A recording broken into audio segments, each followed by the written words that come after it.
क्या क्या नहीं हुआ डॉक्टर, कितने बेचारे डॉक्टर प्राणों से हाथ धो बैठे, ठीक हुए, बीमार हुए, ठीक हुए, फिर सेवा में जुट गए, क्योंकि उनका वो धर्म था। फिर कुछ लोग जो संस्कारहीन थे, उन्होंने कोरोना काल में भी समाज को बदनाम करने में कोई कमी नहीं रखी। यही होता है, डिग्री से संस्कार नहीं मिलते सज्जनों, संस्कार तो इन ग्रंथों से मिलते हैं। और आज माता पिता, मम्मी और डैडी इन ग्रंथों के बारे में कुछ नहीं जानते, इसलिए संस्कारहीन हमारा समाज हो गया। तो दशरथ जी ने सब सहन कर लिया, पर कैकेयी पर हाथ नहीं उठाया। चक्रवर्ती सम्राट रहते हुए, और आप कल्पना नहीं कर सकते उस समय के राजा कितने खूंखार होते थे। उस जमाने को छोड़िए, हम एक बार बीकानेर के किले में गए, कई जगह गए, और वहाँ पर जहाँ जहाँ राजाओं के जरजवाड़े में जाते हैं, पुरानी फोटो लगी हैं, वो ऐसा उनका चेहरा होता, आप लगता है कोई शेर है, देखने में डर लगता है फोटो देखने में। तो आप सोचिए असली रहे होंगे तो कैसे रहे होंगे, हैं? शेर की हिम्मत नहीं होती थी उनसे नजर मिला ले, शेर से कुश्ती कर लेते थे। ये कल तक की बात है। और भरत तो है मुखम उत्तोले तू दंतान गणेश्यामी थे, शेर के मुख जबड़े को पकड़ के भरत कहता था, हे जल्दी मुंह खोल, मुझे तुम्हारे दांत गिनने हैं, तुम्हारे दांत कितने हैं। एक छोटा सा बच्चा, 5 वर्ष का बच्चा, शेर के मुंह को जबड़े को फाड़ के पूछता था। ये क्षत्रियों का तेज होता था, शेर भी उनसे घबराते। छोड़ दो इसे।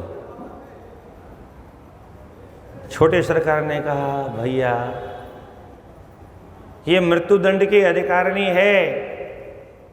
तो भरत जी ने क्या कहा आगे, हन्याहमिमां पापं कैकेय्यां दुष्टचारिणीं यदि धार्मिको रामो मा श्रूयेन्मातृघातकम्। शत्रुघ्न, तुम क्या समझते हो, तुम्ही को क्रोध आता है? अरे जो मेरी माँ ने किया वो तो कोई नहीं कर सकता। जो अनाचार, अत्याचार, पापाचार मेरी माँ ने मेरे राम के लिए किया, और उसका दंड केवल प्राण दंड ही हो सकता है, पर मैं अपनी माँ को प्राण दंड नहीं दे सकता। क्यों? क्योंकि मैं जानता हूँ जिस दिन मेरे राम को पता चल जाएगा कि मेरे भरत ने ऐसा कर दिया, उस दिन मेरे राम मेरे से दूर से भी, आंखों से भी मेरी ओर नहीं देखेंगे, क्योंकि राम धर्म आत्मा है और हमारा धर्म कहता है नारी पर हाथ नहीं उठाना। और उस पर ये तो माँ है, ये तो जननी है, इस पर हाथ उठाने का हमें अधिकार नहीं, छोड़ो इसे। पर इतना सुनने के बाद में भी क्रोध शांत नहीं हुआ छोटी सरकार का। तब भरत जी ने फिर कहा, इमाम अपहतां कुब्जां यदि जानाति राघव त्वां चैव मां चैव धर्मात्मा नाभिभाषिष्यते ध्रुवम्। शत्रुघ्न, मैं तुमसे सत्य कहता हूं, अगर तुमने इस कुब्जा की हत्या कर दी, क्रोध में अगर तुमने अपना विवेक खो दिया और इस कुब्जा की तुमने हत्या कर दी, तो कान के खोल के सुनो, जिन राम के लिए हम ये सब करना जा रहे हैं, वो राम न तो जीवन भर तुमसे भाषण करेंगे, न मुझसे संभाषण करेंगे। राम न तो तुमसे बोलेंगे, न मुझसे जीवन भर बोलेंगे। अब भला बताओ, तो राम को नाराज करना चाहते हो? क्या तुम इतना बड़ा दंड सहन कर लोगे? अगर मेरे राम मुझसे नहीं बोलेंगे, शत्रुघ्न, मैं तो उसी क्षण मर जाऊं।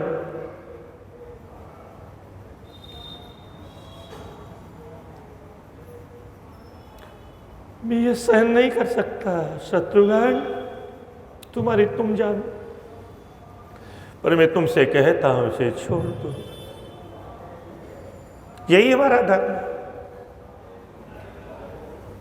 और शत्रुघ्न ने मन महसूस करके बड़े भाई की आज्ञा को सर माथे पर रखा, छोड़ दिया। ये हमारी संस्कृति है।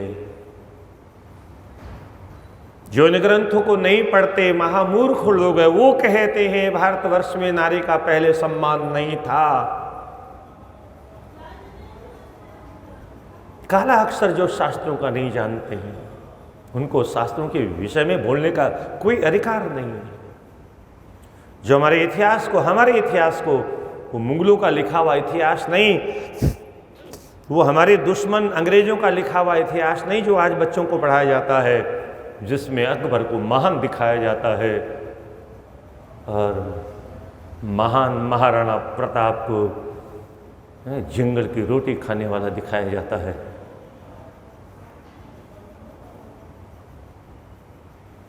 हमारे यहाँ मैंने कई बार आपको बताया है, हमारा वेद अगर सबसे पहले किसी को देवता मानता है तो उस देवता का नाम है मातृदेवो भव। मातृ का मतलब अपनी मां नहीं, संसार की जितनी नारी जाति है वो सब मातृशक्ति है और सबको उतना ही सम्मान मिलना चाहिए जितना सम्मान हम अपनी मां को देते हैं। ये आज जो हो रहा है ये तो मैकाले की शिक्षा से हो रहा है, ये तो सिनेमा के चरित्रहीन और विधर्मियों के द्वारा भारतीय संस्कृति को समाप्त करने का जिन्होंने बेड़ा उठा रखा है उनके द्वारा हो रहा है। उनके देखा देखी हमारे बच्चे नाना प्रकार के पाप, नाना प्रकार के कुकर्म कर रहे हैं। इन बेचारों को क्या मालूम पाप पुण्य क्या होता है।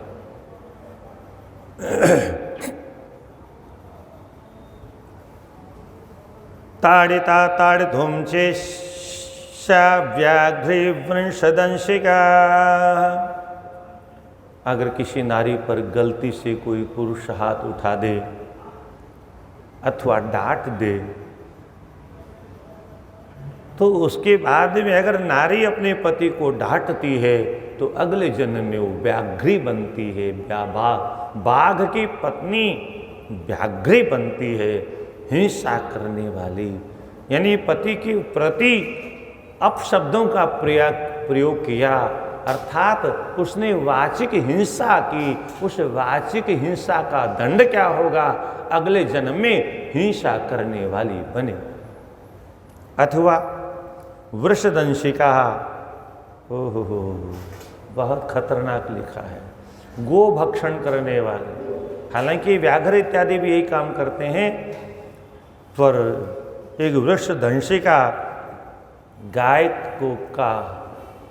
गाय की हत्या करने वाली व्याघ्री बनेगी।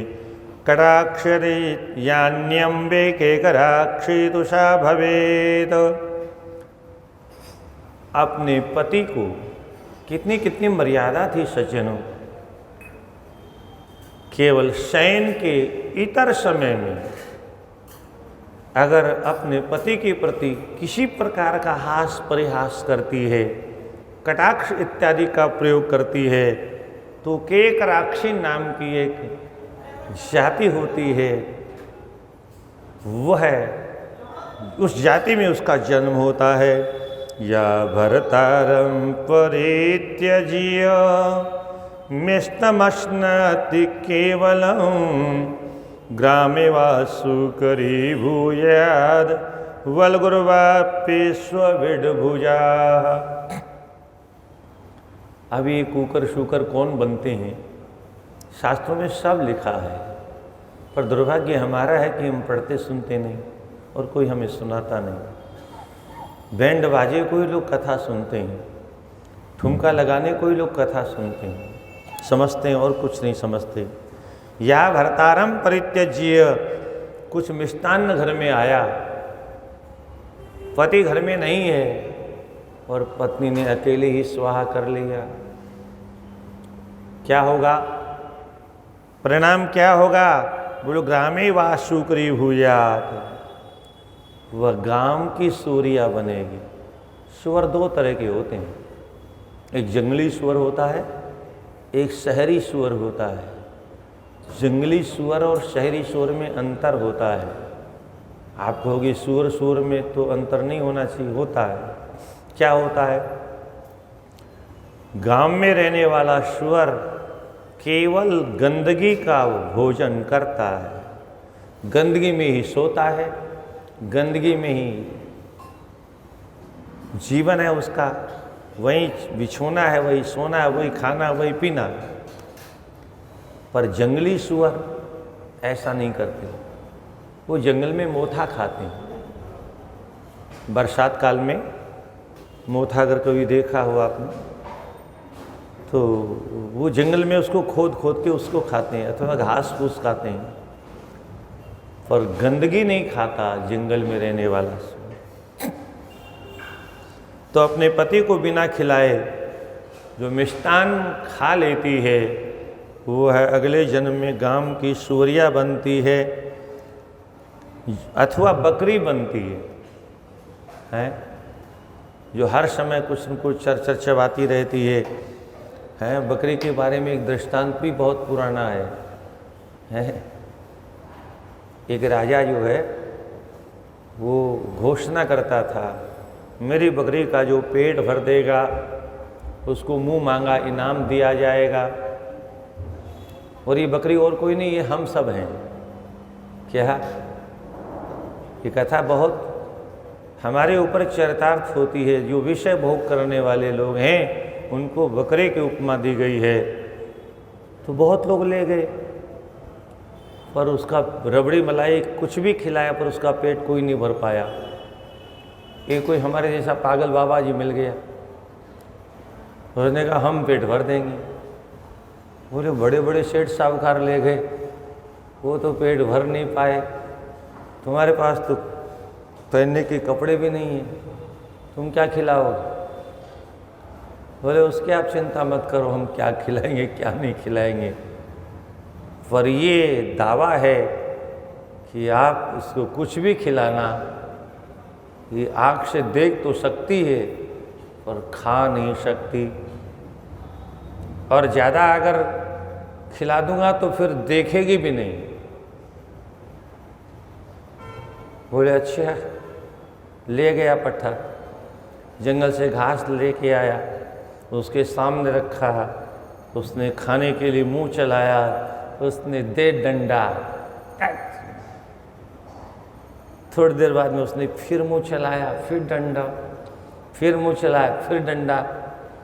जब खाने के लिए मुंह बढ़ाए तभी दे डंडा, दे डंडा। पेट तो नहीं फूला उसका खा करके, पर मुंह फूल गया, चकाचक मुंह फूल गया। अब वो जब भी उधर मुंह करे फिर डंडा, जब भी मुंह करे फिर डंडा। अंतिम में उसने खाने को हाथ जोड़ लिए। अब वो दूर जाके खड़ी हो, कभी कभी उधर से देखे, पर ज़्यादातर उस डंडे की ओर देखे। वह डंडे के अलावा उस घास की ओर देखना ही बंद कर दिया। जब चकाचक देख लिया कि अब 4, 6, 8 घंटे हो गए,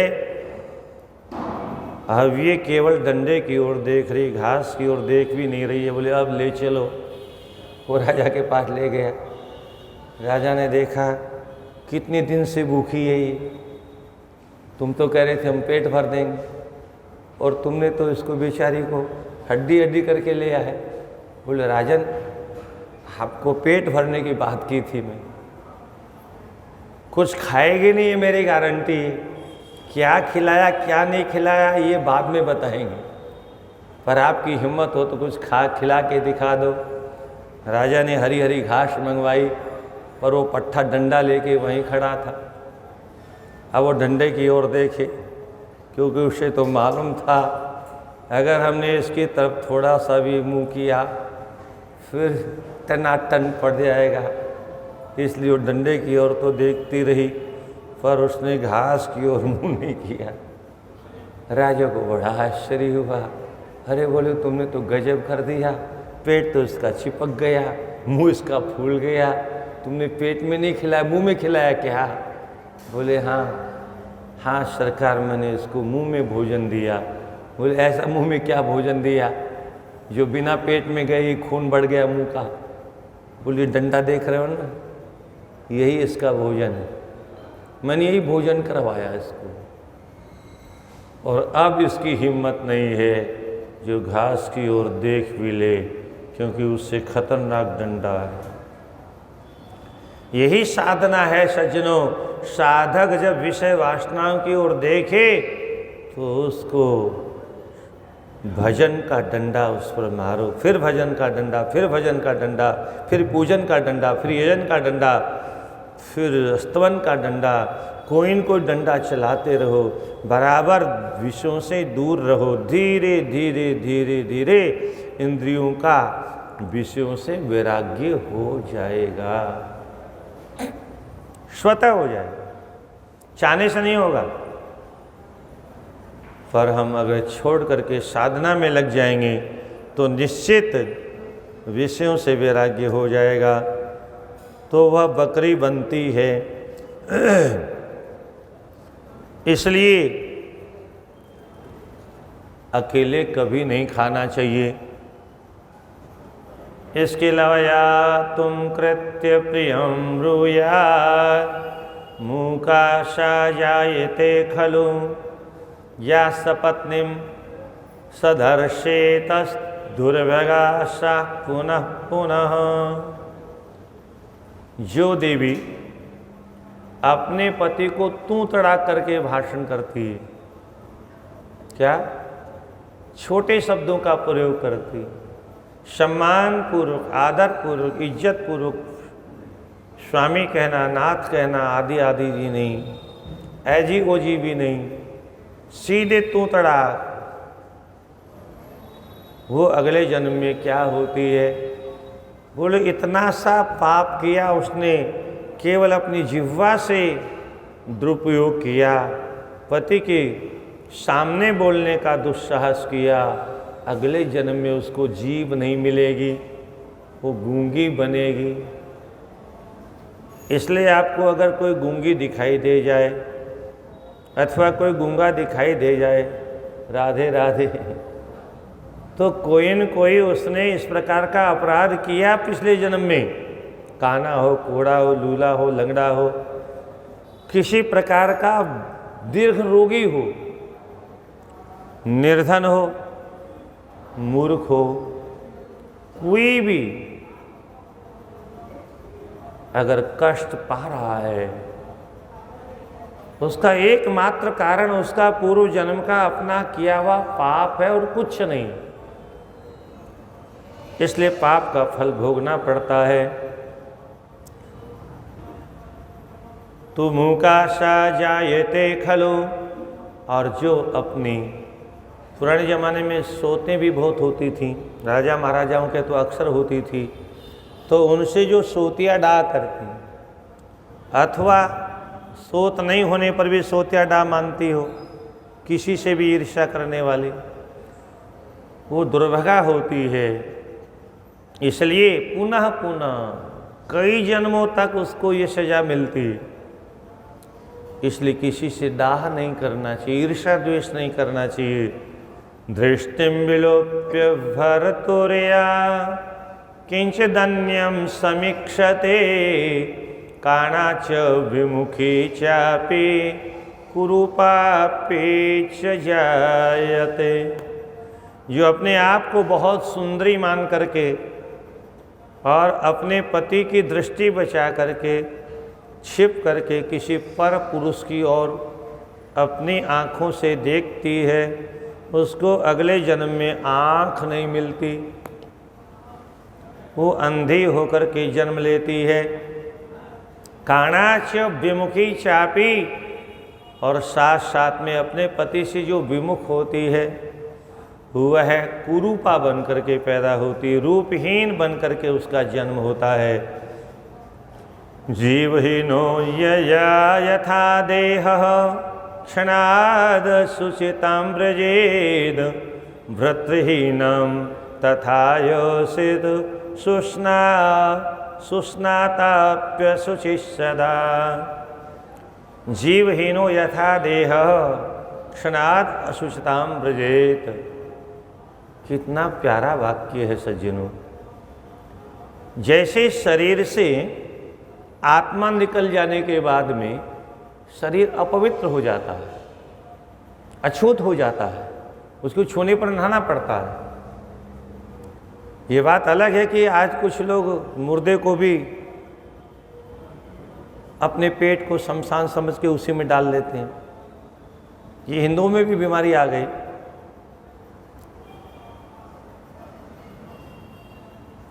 अज्ञानवश होकर के अनजान में लोग पाप करते हैं। जिस मुर्दे का स्पर्श करने मात्र से अशुद्ध हो जाता है, कल्पना करिए वो मुर्दा अगर इधर चला गया तो वो तो शमशान हो गया। जीता जागता चलता फिरता शमशान हो गया। और वह शमशान कितना अपवित्र होगा, कैसे कल्पना करें हम आप। और अनजानवश लोग बोल विटामिन विटामिन विटामिन, गाय के दूध में नहीं है, घी में नहीं है, दही में नहीं है। कहाँ विटामिन है? बोले मुर्गी की सफ़ेद आलू में। अच्छा, मुर्गी में और गाय के बछड़े में कितना अंतर है?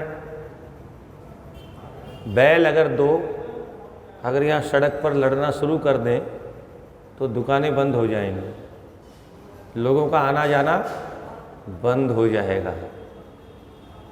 अगर वो चाहे तो चाहे जिस कार को गाड़ी को एक झटके में।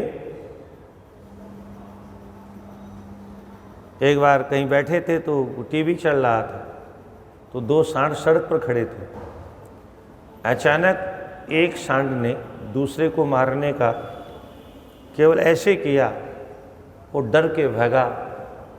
उधर से एक मोटरसाइकिल वाला बड़ी तेजी से आ रहा था और उसका संयोग ऐसा विचित्र था, उसका इधर आना था, इसका भागना था और उसकी छाती में उसकी खोपड़ी टकराई, बस वहीं लुढ़क गया, फिर नहीं उठा। इतना मजबूत किससे हुआ? गाय का दूध पी करके। मांसाहार नहीं किया उसने, संडे और मंडे रोज खाओ, डंडे डंडे नहीं खाए उसने, शुद्ध दुग्धाहार किया और घास फूस खाया और उसके बाद में शेर की तरह से दहाड़ता है। और दुर्भाग्य है ये मैकाले की शिक्षा पढ़ने वाले, ये गाय के दूध का प्रचार नहीं करते, गाय के घी का प्रचार नहीं करते, ये संडे और मंडे रोज खाओ डंडे उसका प्रचार करते हैं। और करते ही नहीं है, सरकारी स्कूलों में ये बच्चों को खिलाते हैं। प्रोटीन के नाम पर बच्चों की धर्म को भ्रष्ट करते हैं। अब कोई सभी थोड़े घर में खाने वाले हैं, पर जब राक्षसों की सरकार होती है तो उनसे और आशा क्या की जा सकती है। मैकाले की शिक्षा पढ़ने वाले मनुष्य तो हो नहीं सकते, देवता तो संभव ही नहीं है, वो तो राक्षस कोटि के लोग होते हैं, ज्ञान कुछ उनको है नहीं। इसलिए वो, हम लोग जब छोटे थे तो स्कूल में दूध आता था, सूखा वाला पाउडर, उसको घोल करके उसको पिलाते थे, कम से कम दूध तो पिलाते थे। उस समय भी इतना अंग्रेजों का प्रभाव हमारे ऊपर नहीं था, जबकि अंग्रेज ताज़ा ताज़ा गए थे। पर उसके बाद में जो अंग्रेजों का प्रभाव हमारे सर पर चढ़ के बोलने लगा, उसका दुष्परिणाम ये है कि उन लोगों ने अपने बच्चों को पक्का अंग्रेज बना दिया। हम लोग पक्के अंग्रेज नहीं थे, पर हमने अपनी औलादों को पक्का अंग्रेज बना दिया, पक्का ईसाई बना दिया। उनसे आशा करते हैं कि वो बुढ़ापे में हमारा सम्मान करेगा। अरे वो पक्का ईसाई है, वो कैसे आपका सम्मान करेगा, वो तो वृद्धाश्रम का रास्ता दिखाएगा, राजी राजी अथवा गैर राजी।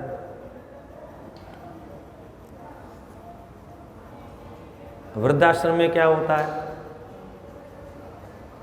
एक किसी का बाप वृद्धाश्रम में रहता था, तो कभी कभी चोरी चोरी उसका बेटा मिलने आता था, क्या, वृद्धाश्रम में।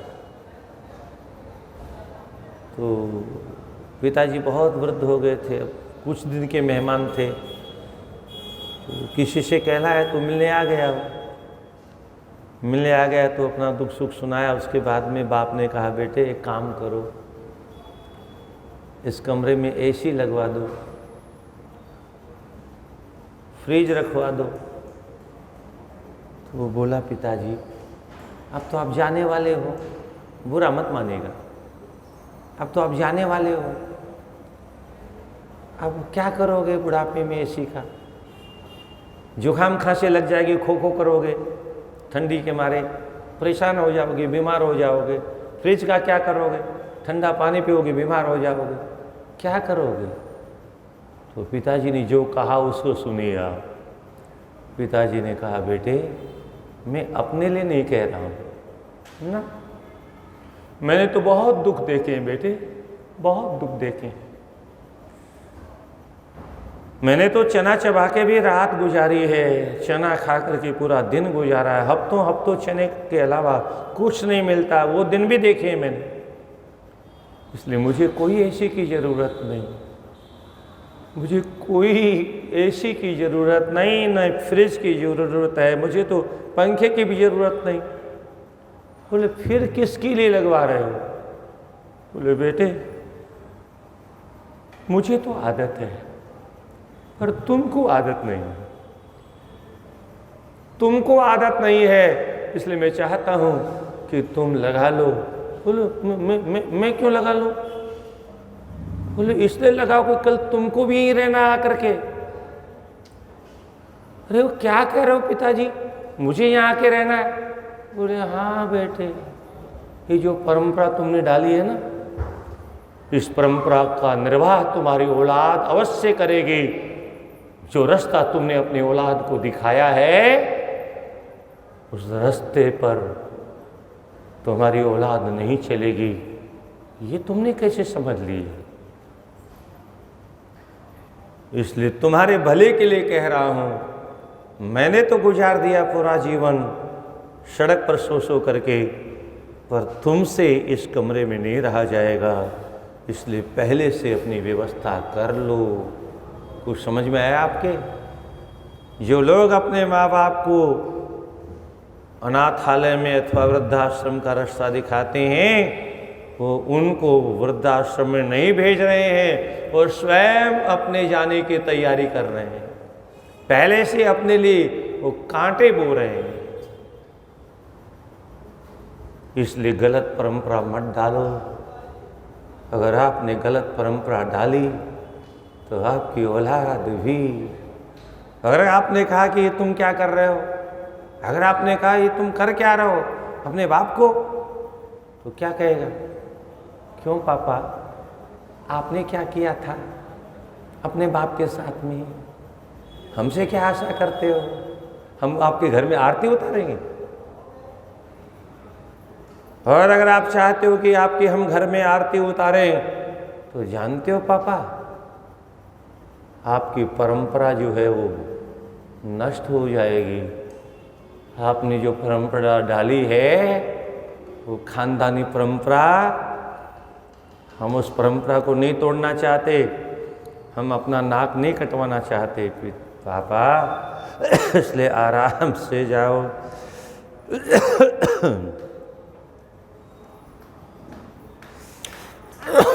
पता नहीं कौन सा शास्त्र कहता है, हम तो किसी शास्त्र में पढ़ा नहीं, अपने माँ बाप को वृद्धाश्रम में पहुंचा दो। न भागवत कहती है, न रामायण कहती है, कोई शास्त्र नहीं कहता है, फिर भी लोग वृद्धाश्रम की लाइन लगा रहे हैं। ये सारा कुछ शास्त्र विरुद्ध कौन लोग कर रहे हैं, जिन्होंने शास्त्रों का ककहरा नहीं पढ़ा, शास्त्रों का दर्शन जिन्होंने नहीं किया, वो लोग ये गलत परंपरा डाल रहे हैं जो भविष्य के लिए बहुत बुरी होगी। चारों तरफ मंदिर ही मंदिरों की जगह एक दिन वृद्धाश्रम दिखाई देंगे। बंद करिए ये गलत परंपरा। तो जो अपने पति की दृष्टि को बचा करके पर पुरुष की ओर देखते हैं, वो काने इत्यादि बनते हैं, कुरूप बनते हैं। और जीवहीनो यथा देह, चर्चा चल रही थी, जिस शरीर से आत्मा निकल जाती है, जीवात्मा निकल जाती है, वह अशुद्ध हो जाता है, अस्पृश्य हो जाता है। उसको छूने के बाद में स्नान करना आवश्यक हो जाता है। राधे राधे। मोबाइल तो नहीं रखा है?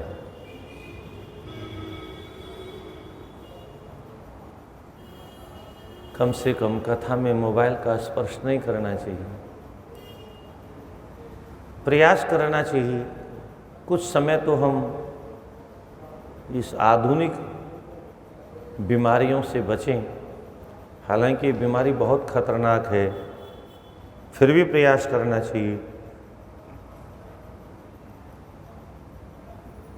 तो जीव से रहित जैसे शरीर हो जाता है, वह अस्पृश्य हो जाता है, ऐसे ही जो अपने पति का त्याग कर देती है, वह नारी भी अस्पृश्य हो जाती है।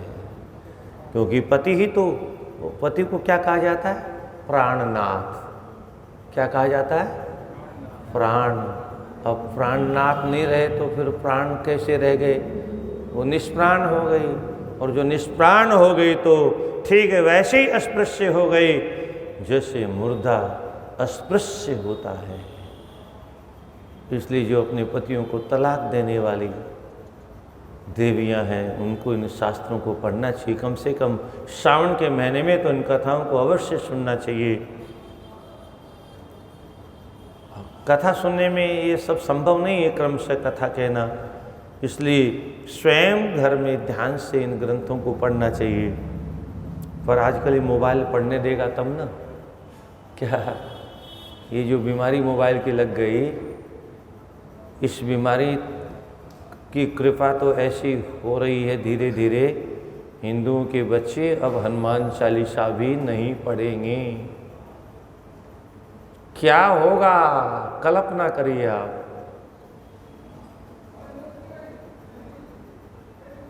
कौन कथा सुनेगा? कौन मंदिरों में जाएगा? कौन तीर्थों में जाएगा? क्या होगा इन मंदिरों का? कौन रहेगा इन मंदिरों में? कल्पना नहीं कर सकते आप कौन रहेगा इन मंदिरों में। किन लोगों ने मंदिरों को तोड़ा? 50,000 मंदिर भारतवर्ष में तोड़े गए। पाकिस्तान में आज गिने चुने 2-4 मंदिर रह गए, बाकी हजारों मंदिर सब समाप्त हो गए। 10-20 वर्ष में बंगाल में खत्म हो जाएंगे। और फिर यहाँ क्या होगा? अभी बंगाल का चुनाव हो रहा था, सुना होगा आप लोगों ने। एक वहाँ का नेता जो मंत्री था, अब दोबारा मंत्री हो गया होगा। नहीं सुना आप लोगों ने? सुनेंगे भी नहीं। हम इस मामले में बहरे हैं, पर मुझे तो इस कथा के मंच पर बैठ करके भी बेशर्मी से बोलना पड़ता है। एक मुस्लिम मंत्री ने कहा, अगर इस देश के मुस्लिम एक हो जाएं तो भारतवर्ष में आज भी 5 पाकिस्तान बन सकते हैं। इनका उद्देश्य क्या है? करते रहो भाईचारा। भाई भाई करते करते देश के टुकड़े हो गए। भाई भाई करते करते चीन जमीन हड़प करके बैठ गया।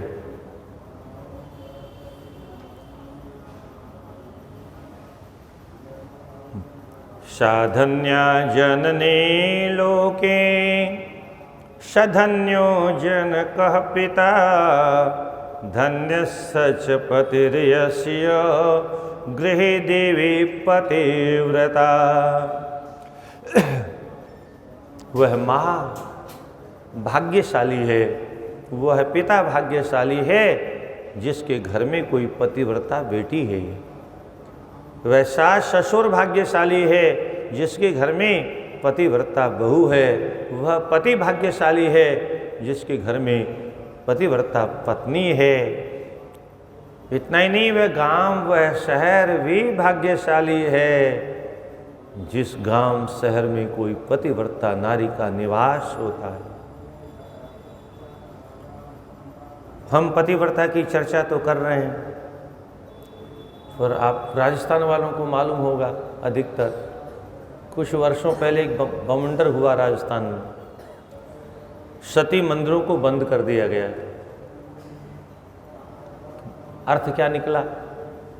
इस युग में, मतलब मैकाले की शिक्षा पढ़ने वालों को और सिनेमा देखने वालों को सती पूजा को महत्व नहीं देना है। सती पूजा पर रोक लगती है। कपड़े फेंक करके नाचने वालों पर रोक लगाने वाले मर गए। जिन पर रोक लगनी चाहिए, जो हमारे बच्चों को चरित्रहीन बना रहे हैं, उन पर रोक लगाने वाला कोई नहीं है। जो हमारे बच्चों को अच्छा मार्ग दिखाने वाले मंदिर हैं, उन मंदिरों के दरवाजे बंद कर दो। क्या है ये अंग्रेजों का और मुगलों का तांडव नहीं है तो क्या है? अभी कल परसों ही राजस्थान में कावड़ यात्रा को रास्ता बदल दिया, इधर से नहीं जाओगे। पता नहीं कहाँ से बीच में पाकिस्तान आ गया।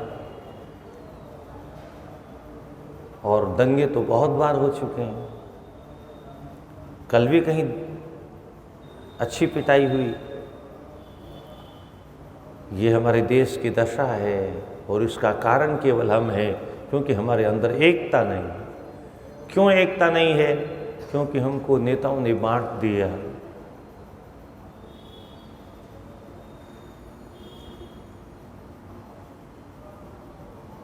कैसे हमारी भारतीय संस्कृति की रक्षा होगी? कौन जिम्मेदार होगा?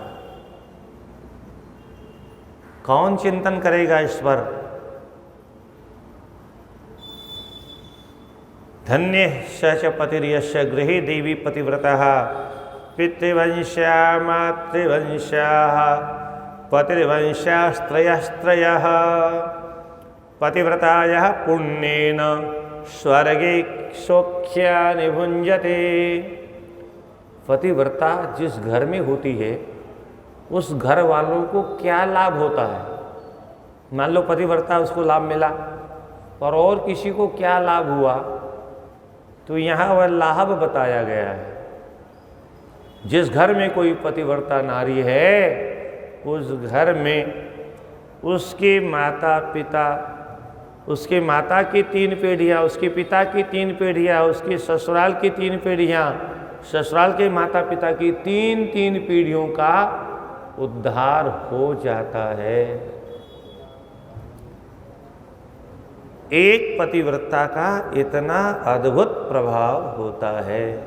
ठीक इससे उल्टा, जिस घर में पतिव्रता नारी नहीं है, जिस घर में पर पुरुष के साथ में गमन करने वाली नारी होती है, उस घर की इतनी पीढ़ियां नरक में चली जाती हैं। सिनेमा देख देख करके जो आईयू करने वाले लोग हैं, उनके माँ बाप को भी उसका फल भोगना पड़ेगा, क्योंकि उन्होंने अपने बच्चों को बचपन से सही रास्ता नहीं दिखाया, सही कपड़े पहनने नहीं सिखाए, कहीं पर जाने आने पर रोक नहीं लगाई। हम लोगों के ज़माने में माताएं अपनी बेटियों को अपनी आँखों में रखती थी। मजाल है आँखों से ओझल हो जाए। बिना कैद के कैद में रखती थी।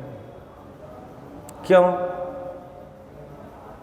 कहीं हमारा नाक न कट जाए। और इसीलिए आज तो लोग आलोचना करते हैं। पहले बहुत भेदभाव होता था, छोरियों को लोग ये खटाई मत खाओ, तेल मत खाओ, वो मत खाओ, ऐसा होता था। पर क्यों होता था इस पर किसी की नज़र नहीं है। ये सब तामसी पदार्थ हैं, इनके खाने से शरीर में समय से पहले विकार आ जाते हैं, समय से पहले काम का प्रवेश हो जाता है, समय से पहले क्रोध का प्रवेश हो जाता है। और इसलिए माताएं, क्योंकि पुराने ज़माने से शास्त्रों की चर्चा सुनती होती थी, पहले शुद्ध कथाएं होती थी, तो ये सब सुनने को मिलता था, इसलिए वो सावधान रहती थी। हमको भेदभाव अवश्य लगता था, आज लगता है, उस समय नहीं लगता था, परंतु वो अपने धर्म की रक्षा, अपने बच्चों के धर्म की रक्षा, और हमें और हमारे पूर्वजों को कहीं नरक में न जाना पड़े, इसलिए इतनी सावधान रहती थी। पढ़ी लिखी तो नहीं होती थी, पर पढ़ी लिखियों से ज़्यादा संस्कार होता था उनके अंदर। आज बच्चे डिग्रियां बहुत लेके घूम रहे हैं, पर उनको चलने का भी संस्कार नहीं, बोलने का भी संस्कार नहीं, बैठने का भी संस्कार नहीं, कोई संस्कार नहीं। पतिव्रताया पुण्येन स्वर्गे सौख्यानि भुंजते। तो 3-3 पीढ़ियां स्वर्ग में आनंद से रहती थीं। शीलभंगेन दुर्वृत्तः पातयन्ति कुलत्रयम्। आगे लिख भी दिया है, पितुर्मातुस्तथा पत्युर इहामुत्रापि दुःखिता। जो अब चरित्रहीन हो जाती हैं, पर पुरुष के साथ में रहना प्रारंभ कर देती हैं, उनकी 3-3 पीढ़ियां नरक में जाती हैं। स्वयं भी नरक में जाना है, अपनी माँ, अपनी दादी, अपनी परदादी, अपने पिता, अपने दादा, अपने परदादा, अपनी नानी, अपनी परनानी, अपनी सरनानी, यानी कितने लोगों को समेट करके वो नरक में ले जाती है। इसलिए हमारे पूर्वज इतना ध्यान रखते थे, इतनी सावधानी से अपने बच्चों का पालन पोषण करते थे। अब लोग कहते हैं महाराज आप कौन सी बात करते हो, कहाँ की बात करते हो। वो कभी कभी लोग पूछते हैं किस जमाने की बात करते हो। हम कहते हैं हम इसी जमाने की बात करते हैं, हमने देखा है, अपनी आंखों देखी जमाने की बात करते हैं।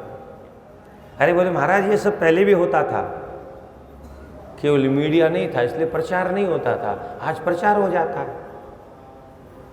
ऐसा लोग कहते हैं। क्यों कहते हैं? क्योंकि वो अपना जैसा ही समझते हैं सबको। आज जो समाज बिगड़ गया, बच्चे बिगड़ गए, उन्होंने पेट में से सिनेमा देखा इसलिए वो बिगड़ गए, और हमारे माता पिता को और हमको पेट में सिनेमा देखने को नहीं मिला, इसलिए हम नहीं बिगड़े। और हमारे माता पिता हमसे अच्छे थे, और उनके माता पिता उनसे अच्छे थे, और उनके माता पिता उनसे अच्छे थे। हमसे ज़्यादा हमारी औलाद बिगड़ गई, और आगे की कल्पना करिए इनकी औलाद कैसी होगी, और फिर और आगे की कल्पना करिए उनकी औलाद कैसी होगी। हम लोग 1 क्विंटल की बोरी ढो लेते थे,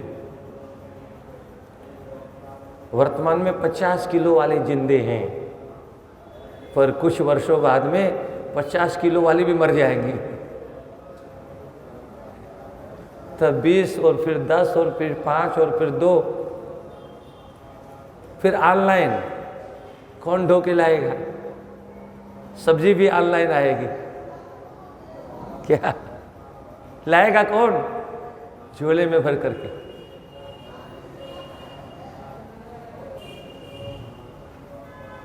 उसको हम विकास कहेंगे। क्या कहेंगे? विकास हो रहा है। विनाश को विकास कहने वाले लोग। मैंने कई बार आपसे कहा ये बाहर का विकास विकास नहीं है। अगर हमारा चरित्र नष्ट हो गया तो विकास क्या करेगा? ये महल क्या करेंगे? जो चरित्रहीन हो जाता है वो तो घर को बेच के भी खा जाता है। जो शराबी हो जाता है, ये जुआरी हो जाता है, वो चाहे धृतराष्ट्र भी क्यों न हो। क्या अगर जुआ, कभी कभी लोग कहते हैं महाराज आप हम लोगों को मना करते हो, आपके तो शास्त्रों में भरा पड़ा है लोग जुआ खेलते थे। आपके शास्त्रों में लिखा है भगवान कृष्ण का परिवार शराब पीता था। मैंने कहाँ लिखा है? तो बोले हमको मना क्यों करते हो? बोले तुमने ये तो पढ़ लिया, सुन लिया कि भगवान कृष्ण के परिवार के लोगों ने पिया, पर तुमने आगे नहीं पढ़ा। आगे पढ़ लेते ना, आगे क्या हुआ भूल गए तो सुनो। आगे जो हुआ अगर भूल गए तो मैं सुनाता हूं।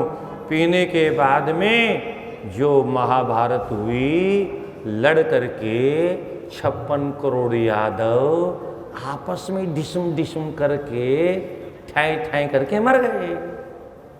क्यों? बोले पी लिया था। पी लिया तो बेहोश हो गए, बेहोश हो गए तो होश में नहीं रहे, होश में नहीं रहे तो उसने कहा ए तुम जानते हो हम तुम्हारा बाप लगता है। वो बोला क्या बोला? अपने बाप को बेटा कहता है और फिर हो गया डिजम डिजम। पहले बात चली, फिर लाते चली, फिर हाथ चले, फिर डंडे चले, फिर हथियार चले और हथियार भी समाप्त हो गए तो एर का नाम का घास चला और सब।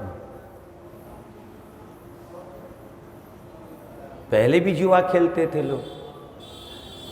हाँ खेलते थे, हमको क्यों रोकते हो? अबे जुआ खेलते थे, कम से कम उसका परिणाम क्या हुआ ये तो देख लो। जुआ अगर धर्मराज भी खेलेगा तो उसका भी सत्यानाश हो जाएगा। यही हुआ। न जुआ खेलते न महाभारत होता। महाभारत क्यों हुआ? जुए का फल मिला हो। इसलिए शास्त्रों में अगर कहीं आपको कोई भी गलत पॉइंट दिखाई दे, कोई गलत कथा दिखाई दे, कहीं गलती दिखाई दे, वो हमको शिक्षा देने के लिए है, वो ग्रहण करने के लिए नहीं है। चोर चोरी आज भी करता है, चोरी पहले भी होती थी, पर चोर को दंड पहले मिलता था। आज चोर से पैसा लेकर के 2 साल में उसको ट्रेनिंग दे करके डाकू बना दिया जाता है, हत्यारा बना दिया जाता है। फिर वो लाल टोपी वालों को भी मारता है, हमको भी मारता है। अभी कानपुर में 8 पुलिस वालों को मार दिया है।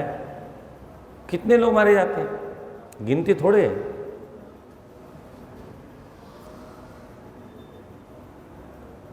अपराध अगर किसी ने किया, वो कोई भी हो, वो अपराध हमें करने के लिए शिक्षा नहीं दे रहा है, वो अपराध छोड़ने की शिक्षा देता है।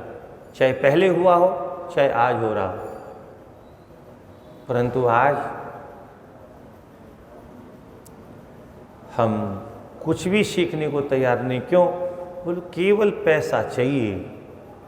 वो कैसे मिले, कहाँ से मिले, इससे कोई मतलब नहीं। पैसा पैसा पैसा। उस पैसे के लिए मनुष्य कोई भी पाप कर्म करने को तैयार है। तो शील भंगे न दुर्वृत्ता पात्यन्ति कुलत्रयम् पितुर्मातुस्तथा पत्युर इह मुत्रापि दुखिता। अपना पातिव्रत्य धर्म नष्ट करने वाली नारी की 3 पीढ़ियां नरक में जाती हैं, इस लोक में भी सुखी नहीं होती और मरने के बाद में भी वह सुखी नहीं होती। पतिव्रताया शरणो यत्र, क्या बात है, तत्र स्पर्शे। पतिव्रता शरणो यत्र यत्र स्पर्शेद भुवम तत्र तत्र भवेशाही पापहन्ति सुपावनी। प्रतिव्रता नारी धरती पर जहाँ जहाँ अपने चरणों को रखती है वह स्थल पवित्र हो जाता है, पावन हो जाता है, वह स्थल तीर्थ बन जाता है। यत्र यत्र स्पर्शेत भुवम, धरती माता गदगद हो जाती है, धरती माता प्रफुल्लित हो जाती है, कृतकृत्य हो जाती है, आनंदित हो जाती है, धरती को रोमांच हो जाता है। और ठीक इससे उल्टा, अगर कोई चरित्रहीना अगर धरती का स्पर्श करती है तो धरती का कलेजा कांप जाता है। धरती पर भूकंप क्यों आता है, महामारियां क्यों आती हैं? आज जितने पाप धरती पर हो रहे हैं, धरती उसको सहन नहीं कर पा रही है, और इसलिए कोई न कोई महामारी आती रहती है। नए नए तूफान, बोले सुनामी आ गया, फलाना आ गया, फलाना आ गया।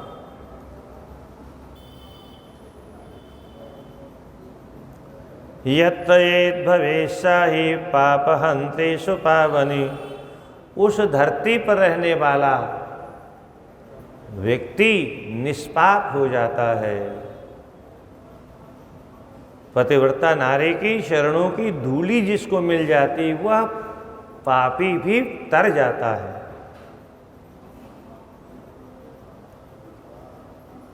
विभु पतिव्रता स्पर्शम कुरुते भानुमानपि सोमो गंधवहस्यापि स्वपावित्याय नान्यथा।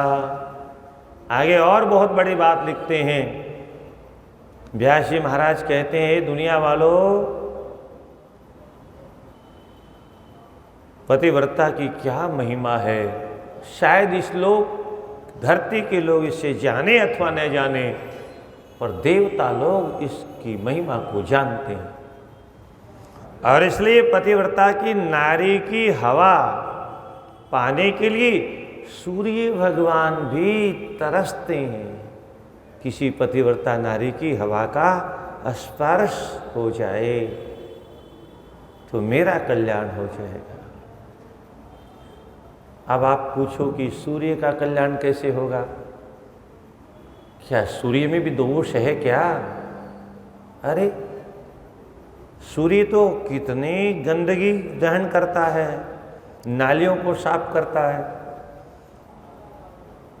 जंगल में कोई गंदगी फैलाता है तो उसको भी सूर्य अपने तेज से उसकी गंदगी को समाप्त करता है। अगर सूर्य भगवान अपने तेज रोशनी से गंदगी के कीड़ों को न मारे तो ये संसार बहुत जल्दी समाप्त हो जाए। गवर्नमेंट के बस की बात है क्या? आपने देखा होगा अक्सर ज़्यादा जब गर्मी पड़ती है तो मच्छर भी मर जाते हैं। क्या ज़्यादा गर्मी में किसने मारे? ये गवर्नमेंट ने दवा छींटी थी है कि हमने दवा छींटी थी? एक साथ सूर्य भगवान कितने कार्य करते हैं, कौन कौन से कार्य गिनाए आपको? पतिव्रता नारी की पावन तन से स्पर्श करने वाली वायु अगर सूर्य भगवान को भी स्पर्श करती है तो सूर्य भगवान भी गदगद हो जाते हैं, कृतकृत्य हो जाते हैं, प्रसन्न हो जाते हैं। फिर आगे कहते हैं सोम अर्थात चंद्रमा। चंद्रमा भी पतिव्रता नारी की वायु का स्पर्श करने के लिए तरसते रहते हैं। इतना ही नहीं, वायु देवता खोजते रहते हैं। किसी घर में, किसी गांव में, गली में, मोहल्ले में, नगर में, डगर में, शहर में कोई ऐसी माँ मिल जाए जो पतिव्रत धर्म का पालन करने वाली हो। अब आप पूछो कि आखिर पतिव्रता होती कैसी है? आज तो शायद नहीं, कल चर्चा आएगी इसकी। पतिव्रता कितनी प्रकार की होती है? वो 10 बजे से हो सकता है संभव हो आ जाए, नहीं तो 4 बजे तो आ ही जाएगी। क्या मूल लक्षण होते हैं पतिव्रता के? अभी तो महिमा बता रहे हैं आपको। तो सोम चंद्रमा भी और स्वयं हवा। हमारी समझ में हवा का कोई महत्व नहीं। क्या? क्योंकि फ्री में चल रही है। ये अमूल्य श्वास हमको फ्री में मिल रहे हैं। हम कैसे जाने इसकी कीमत क्या है? इसकी कीमत तो कोरोना काल में कुछ उन लोगों ने समझी होगी जिनको गैस का बिल चुकाना पड़ा होगा। क्या? वो चुका दिया, उन्होंने कीमत नहीं समझी। वो तो एक सामान्य रूटीन है, घटना कोई घटती है तो फिर बिल चुकाना पड़ता है। पर कोई ये थोड़ी समझता है अरे ये 5-7 दिन का इतना बिल हो गया और हम तो जिंदगी भर सांस ले रहे हैं। यहाँ थोड़ी नज़र किसी की जाती है। और हमारे बाप दादों ने भी जीवन भर श्वास लिया, और हमारे बाप दादों के बाप दादों के बाप दादों के बाप दादों के बाप दादों के बाप दादों ने भी सांस लिया। हे भगवान, अगर बिल आया होता तो क्या होता?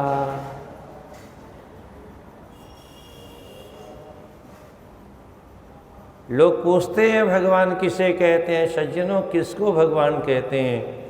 कहाँ कहाँ आपको समझाएं? ये सारी लीला भगवान की है, और इसके बाद में भी सब सेवा फ्री। सूर्य की सेवा, अग्नि की, जल की, वायु की, सारी सेवा फ्री। पर आज के लोग समझते हैं भगवान कहीं नहीं है। अरे सामान्य लोगों की बात छोड़ो, इस मंच पर बैठकर कथा करने वालों को भी अगर भगवान का ज्ञान जिस दिन हो जाएगा कि हम जो कर रहे हैं वो भगवान देख रहा है, आज नहीं तो कल हमको अवश्य दंड मिलेगा, तो बहुत से लोग तो व्यास गद्दी पर दूर से ही प्रणाम कर लेंगे।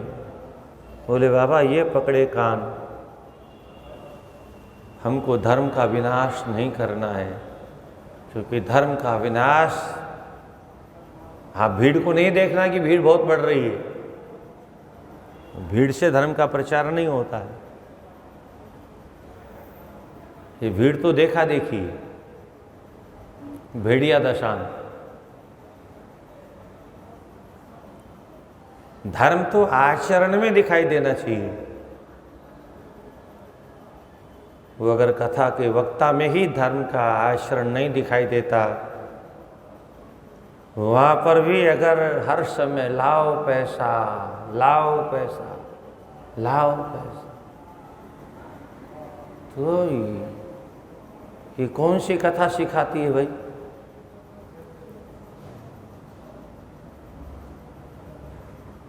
हम भावी पीढ़ी के लिए कौन सी परंपरा छोड़ के जाना चाहते हैं? हम धर्म का स्वरूप कैसा बना के जाना चाहते हैं? आज भी अधिकतर हिंदू हमारी ओर अंगुली क्यों उठाते हैं? बोले दुनिया को लूट रहे हैं। क्या कहते हैं? बोले सब ठग हैं, ठगबाजी है इनकी।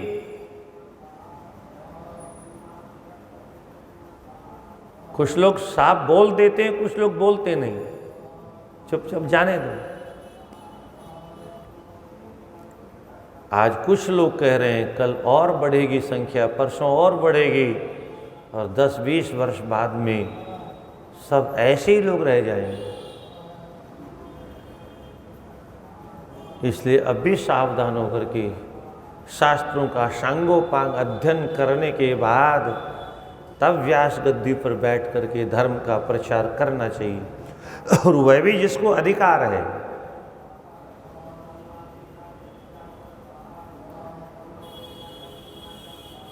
बिना अधिकार के अगर कोई भी काम हमने किया तो वो बिना विधि का होगा, और बिना विधि का किया हुआ, बिना कानून का किया हुआ कार्य ऊपर वाले, यहां भले दंड न मिले, ऊपर वाला नहीं छोड़ेगा।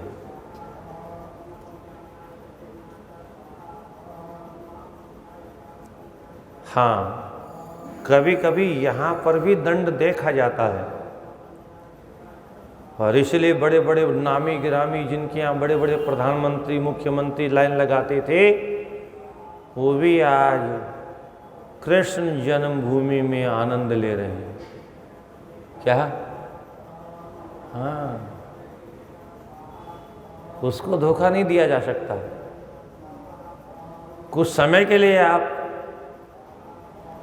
एक कहावत आपने सुनी होगी, या शास्त्रों की कहावत लोकोक्तियों में भी है, क्योंकि जो लोग शास्त्र की बात नहीं जानते उन्होंने अपनी भाषा में कहा।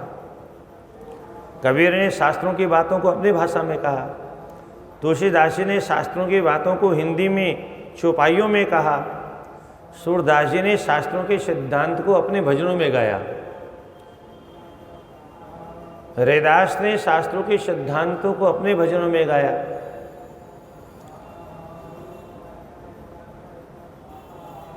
एक लोकोक्ति में भी बहुत से शास्त्रों के सिद्धांत आज भी सुनाई देते हैं। भले ही हमें समय पर ज्ञान नहीं हो, ऊपर वाले क्या देर हो सकती है पर अंधेर नहीं। ऊपर वाले के यहाँ ये शास्त्रों का सिद्धांत है जो इस लोकोक्ति के माध्यम से हमें समझाया गया। जिनको शास्त्र नहीं आते थे उन्होंने शास्त्र की भाषा को अपनी लोकल भाषा में लिख दिया।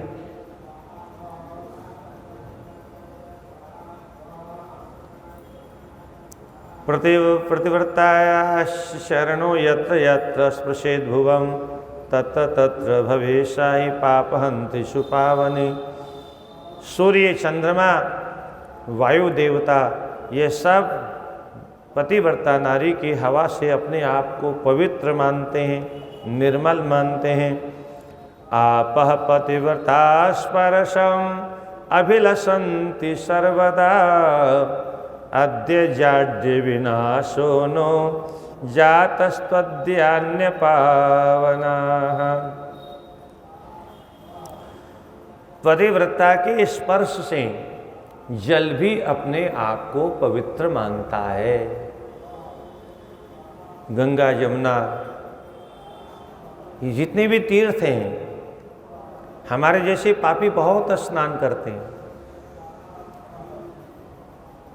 और गो हत्यारे लोग भी स्नान करते हैं, पिता की हत्या करने वाले भी, पति की हत्या करने वाले भी और पत्नी की हत्या करने वाले भी। चोर, डाकू, लुच्चे, लफंगे, गुंडे, बदमाश सभी तो नहाते हैं। और इन सब का जो पाप इन तीर्थों के अंदर प्रवेश करता है, वह पाप किसी पतिव्रता नारी की स्नान करने से दूर होता है। किसी संत महात्मा ईमानदारी से, जो ये भेषधारी नहीं। हम लोग तो दुनिया को केवल धोखा देने के लिए नाटक करते हैं। हाँ, प्रयाग के कुंभ के मेले में एक बिलासपुर के सेठ जी ने पूछा, गुरुजी आपसे एक बात पूछें, बुरा मत मानिएगा, आप ये बाल क्यों रखते हो? मैंने कहा दुनिया को दिखाने के लिए कि हम साधु हैं। दुनिया को कि दिखाने के लिए कि हम साधु जैसे लगें। गुरुजी कितनी परेशानी होती है सर्दियों में उनको धोने उन्हें, सब होता है, पर पाखंड करना है तो करना है, दुनिया को दिखाना है। क्योंकि हमारा शास्त्र कहता है जटाभिस्तापसः। व्याकरण में एक प्रयोग है, पाणिनि ने लिखा है हमारी संस्कृति ग्रामर में, जटाभिस्तापसः। वैसे तो तपस्वी नहीं है, पर जटा से तपस्वी मालूम पड़ता है। क्या सचमुच में साधु नहीं है, पर जटा चूंकि साधु जैसी है इसलिए जटाभिस्तापसः। चक्षुषा काणः, आँख से खाना है ऐसा पता चलता है। तमाम प्रयोग है शास्त्रों में। तो हम लोग तो केवल दिखावा के लिए दुनिया को भेष बना के रखते हैं, भेषधारी साधु हैं। एक असली साधु होता है, एक भेषधारी साधु होता है। भेषधारी साधु को भी दूर से प्रणाम कर लेना चाहिए। प्रणाम करने में हमारा कुछ नुकसान नहीं होता। हाँ, ज़्यादा उसके पास में नहीं बैठना चाहिए, अन्यथा पता नहीं कौन रावण निकल आए। राधे राधे। क्या बेचारी सीता जी भ्रमित हो गई साधु का वेश देख करके। पर सज्जनों, रावण की बात आ गई और सीता जी की बात आ गई तो एक दृष्टि आपके सामने रखूं।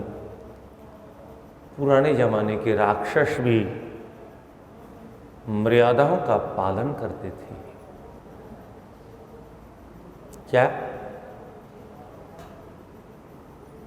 पर आज सिनेमा के द्वारा जो राक्षस पैदा किए जा रहे हैं, इस मोबाइल के माध्यम से जिन राक्षसों का जन्म हो रहा है, उनके यहाँ कोई मर्यादा नहीं। आप कहोगे ये पुराने जमाने के राक्षस कैसी मर्यादा का पालन करते थे? तो रावण जिस रेखा को पार नहीं कर पाया, वो रेखा क्या थी? वही रेखा मर्यादा थी। आप उसको घर की देहरी भी कह सकते हैं। पुराने जमाने में लोग कहते थे घर की देहरी को पार नहीं करना बहू, घर की देहरी का ध्यान रखना। और इसलिए आज के पढ़े लिखे बच्चों ने कहा ये मर्यादा ये क्या होती है? बोले हटाओ हटाओ, कुछ नहीं, खबरदार, हमारे मकान में देहरी बनाना नहीं, हमको पालन करना ही नहीं है, काहे को दिखावा करना। इसलिए देहरी बनना बंद हो गया। लक्ष्मण रेखा और कुछ भी नहीं थी सज्जनों, वो जो घर की देहरी थी, कुटिया की जो देहरी थी, वही लक्ष्मण रेखा थी। और लक्ष्मण जी ने कहा, माँ कृपा करके इस रेखा से बार बार मत जाना।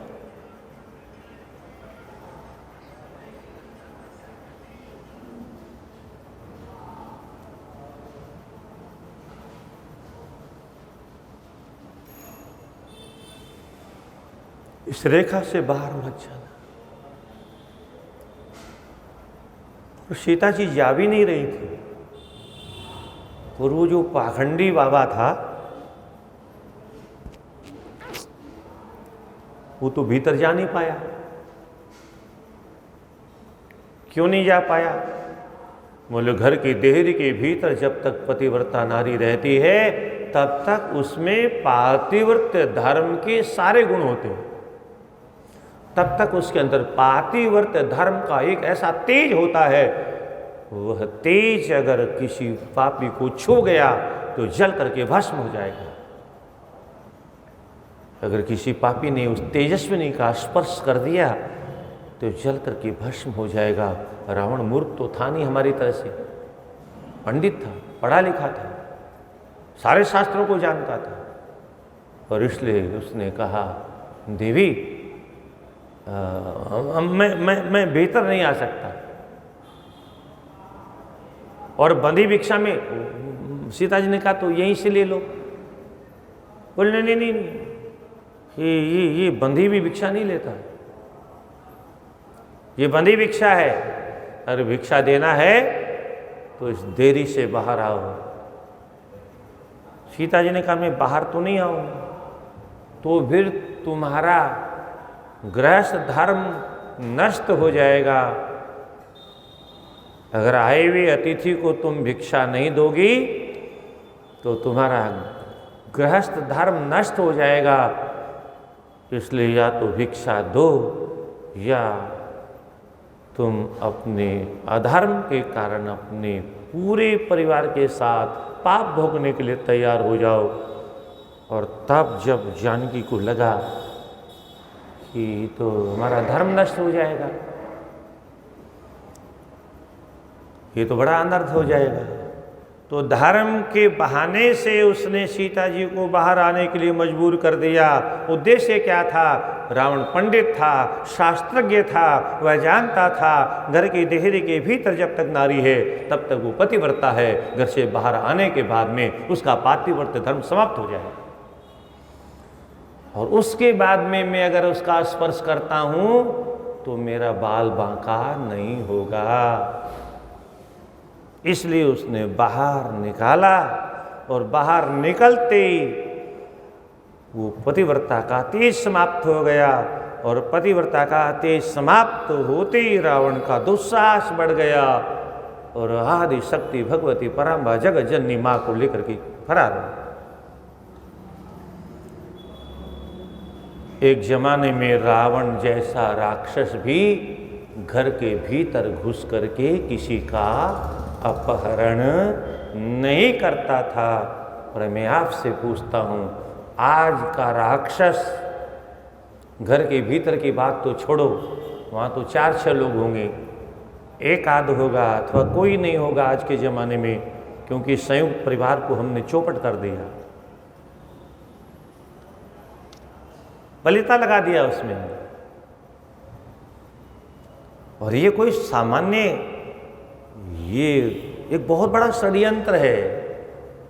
हमारे संयुक्त परिवार को तोड़ने के पीछे भी एक विदेशियों का बहुत बड़ा षड्यंत्र है, और षड्यंत्र एकमात्र इतना ही है कि हिंदुओं की संस्कृति को हमें समाप्त करना है, क्योंकि हिंदुओं की संस्कृति समाप्त होगी तभी हिंदुस्तान पर हमारा कब्जा होगा।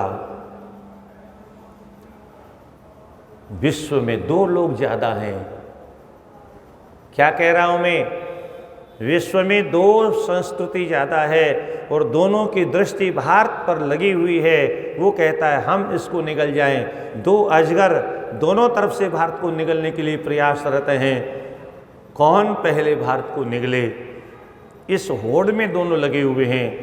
और जिस दिन भारतवर्ष को निगल लिया जाएगा उस दिन दोनों शक्ति सामने हो जाएगी, और फिर जो देश में मारकाट मचेगी, कोई बचेगा कि नहीं बचेगा, क्योंकि परमाणु बम तो सब जगह हो जाएंगे तब तक। विकास हो जाएगा, और वह विकास हमारा विनाश करेगा, क्योंकि जो विकास हम कर रहे हैं अपने विनाश के लिए ही तो कर रहे हैं। राधे राधे। हर हर महादेव शंभो काशी विश्वनाथ गंगे। हर हर महादेव शंभो काशी विश्वनाथ गंगे। हर हर महादेव शंभो काशी विश्वनाथ गंगे। हर हर महादेव।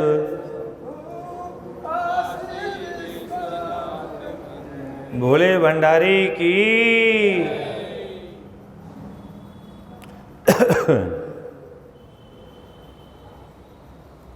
आपपतिव्रता स्पर्शम अभिलषन्ति सर्वदा। अद्य जाड्य विनाशो नो जातस्त्वद्यान्य पावनाः। ये जो रावण के द्वारा सीता हरण है, आप इसको कहीं यथार्थ नहीं मान लेना कि सीता का हरण हो गया। राधे राधे। सीता जी का हरण मैंने आपको पहले भी बताया, सब नाटक करने के लिए आए थे, और नाटक में भी इतनी सावधानी है कि असली सीता को रावण छू न दे। क्या? नाटक में भी इतनी सावधानी बरती गई कि पतिव्रता नारी का स्पर्श एक राक्षस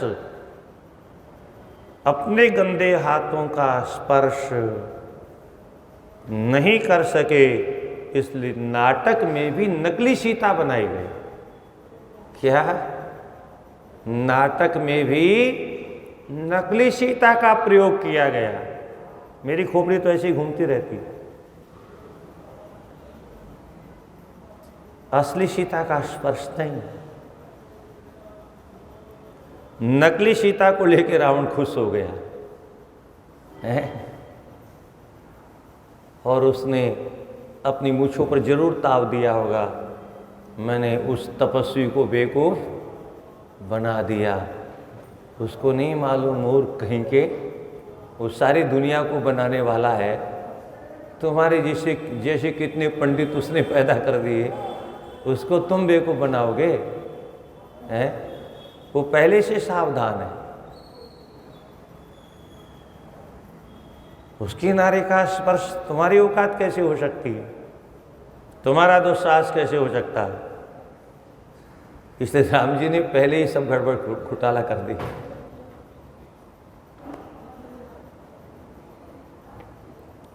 कड़ियाँ जुड़ी हुई हैं एक दूसरे में, चाहे रामायण की कथा हो चाहे भागवत की कथा हो, बिना रामायण के भागवत नहीं लगती और बिना भागवत के रामायण भी नहीं लगती।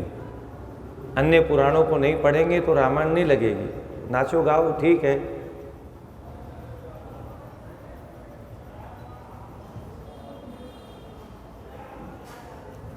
क्यों राम जी ने ये नाटक किया?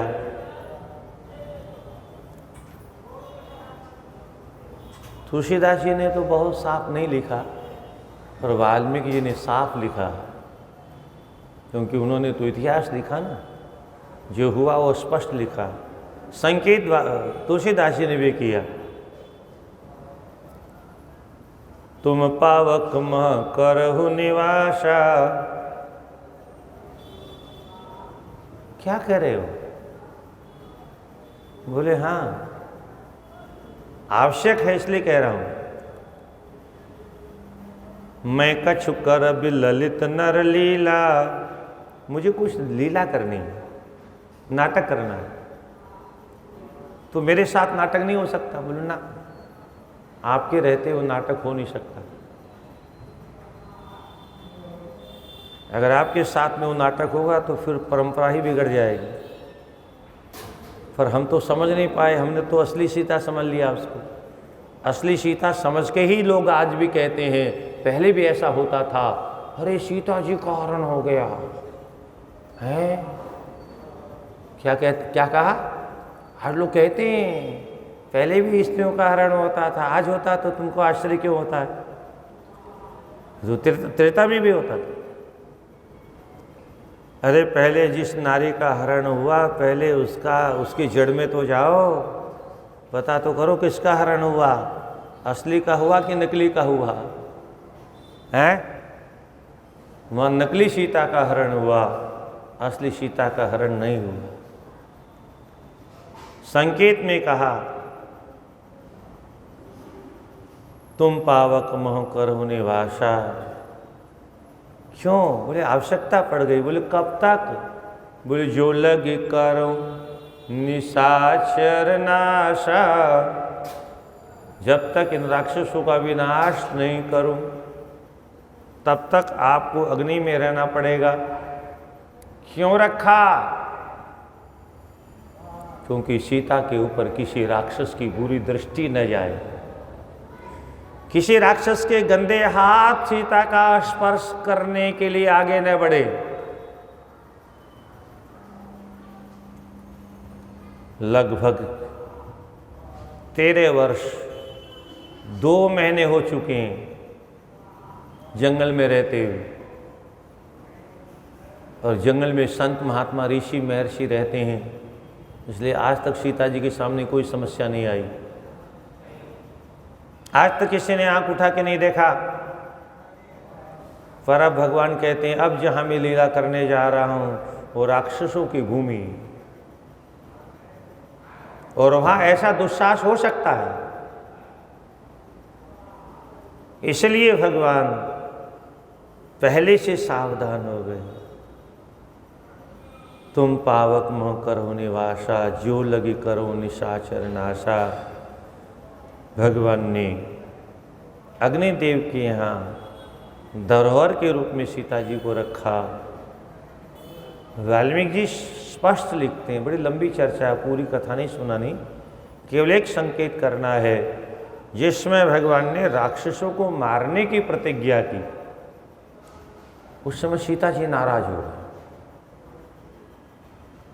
और सीता जी कहती हैं, भगवान क्षमा करना, मैंने कभी आपका खुलकर के विरोध नहीं किया, अवसर ही नहीं आया ऐसा, पर आज मुझे आपकी इस प्रतिज्ञा का विरोध करना है। किस प्रतिज्ञा का?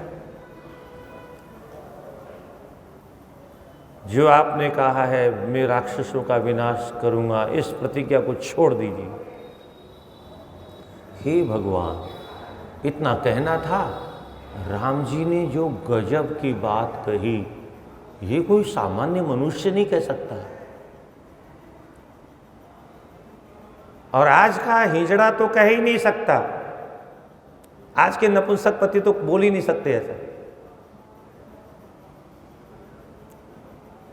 मेरे राम ने, इसलिए मैं कहता हूं कि शास्त्र में बहुत से श्लोक तो ऐसे हैं जिनको सोने के अक्षरों में लिख करके अपने घरों में टांगना चाहिए। भगवान राम कहते अप्यहं जीवितं जया तदा त्वां वासेते च लक्ष्मणं न च प्रतिज्ञा संश्रुत्य ब्राह्मणेभ्योऽपि विशेषतः। क्या अद्भुत है, अद्भुत। राम जी कहते हैं, सीते आवश्यकता होने पर प्राणों से अधिक प्रिय मेरे जो प्राण हैं, जरूरत पड़ने पर मैं अपने प्राणों का त्याग तो कर सकता हूं, और सुनो, मैं तुम्हारी जैसी पतिव्रता नारी का भी त्याग कर सकता हूं, और अपने प्राणों के समान मेरा प्रिय भाई लक्ष्मण, जो अपने सारे घर की सुख सुविधा को छोड़ करके केवल मेरी सेवा के लिए आया, मैं उस लक्ष्मण का भी त्याग कर सकता हूं। पर मैंने जो राक्षसों को मारने की प्रतिज्ञा की है, उस प्रतिज्ञा का त्याग नहीं कर सकता। और विशेष करके तब जब संतों के लिए की हो, जब महात्माओं के लिए की हो, जब ऋषि महर्षियों की रक्षा के लिए की हो, जब ब्राह्मणों के लिए प्रतिज्ञा की हो, उस प्रतिज्ञा का त्याग मैं कभी नहीं कर सकता। इतनी बड़ी बात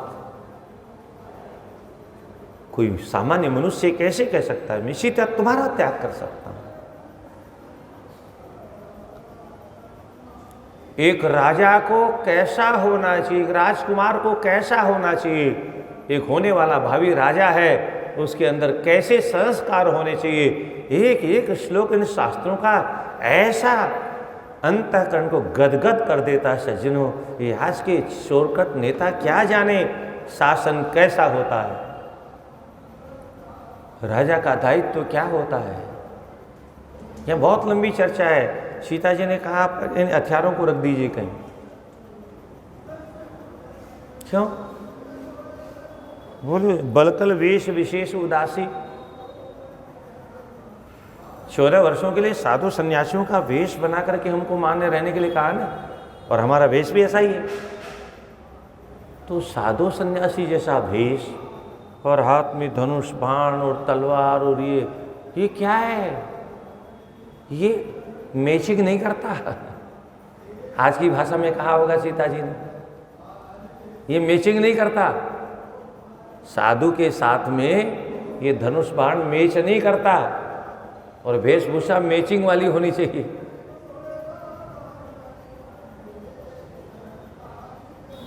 भगवान राम ने कहा, सीते मेरा जन्म क्षत्रिय कुल में हुआ है, और क्षत्रिय प्राणों से पहले हथियार नहीं छोड़ता, क्योंकि न जाने इन हथियारों का प्रयोग कब किसके ऊपर करना पड़ जाए, कब कोई राक्षस आ जाए, कब कोई ब्रह्मद्रोही आ जाए, कब कोई चोर डाकू लुच्चा लफंगा गुंडा बदमाश हत्यारा आगजनी करने वाला सामने आ जाए और बिना हथियार के हम कुछ न कर पाएं, और वो सफल हो जाए तो हमारा क्षत्रिय धर्म नष्ट हो जाएगा। इसलिए क्षत्रिय का धर्म है आजीवन शस्त्र साथ में रखना। इसलिए 14 वर्षों तक भेष तो ठाकुर जी ने साधु का बना के रखा, पर अपने अस्त्र शस्त्रों को दोनों भाइयों ने छोड़ा नहीं। आज सज्जनों क्षत्रिय नहीं है, इसलिए समाज का इतना उत्पीड़न हो रहा है। इतने चोर डाकू लुच्चे लफंगे गुंडे बदमाश चारों तरफ तांडव नृत्य कर रहे हैं। क्षत्रिय कैसा होता है, थोड़ा सा दर्शन योगी जी ने करवाया। क्या क्षत्रिय का स्वभाव कैसा होता है? पर चूंकि तमाम प्रकार के कानून अंग्रेजों के बनाए हुए पुराने, उसकी वजह से सब नेताओं के हाथ पैर बंधे हुए हैं। आज कोई खुल के कुछ कर नहीं सकता। कानून देश को चलाएगा। कानून किसके बनाए हुए हैं?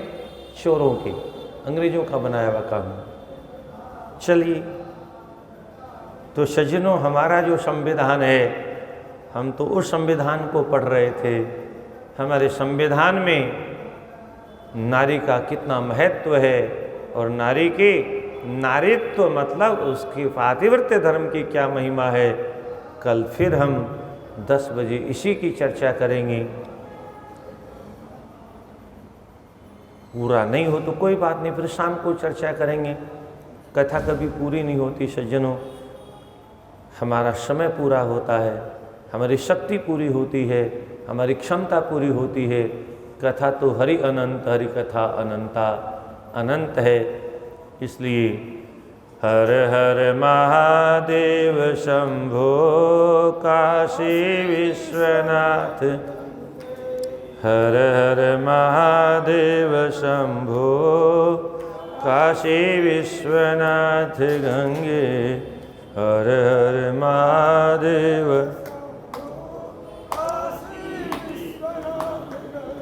नमः पार्वती पते हर हर महादेव।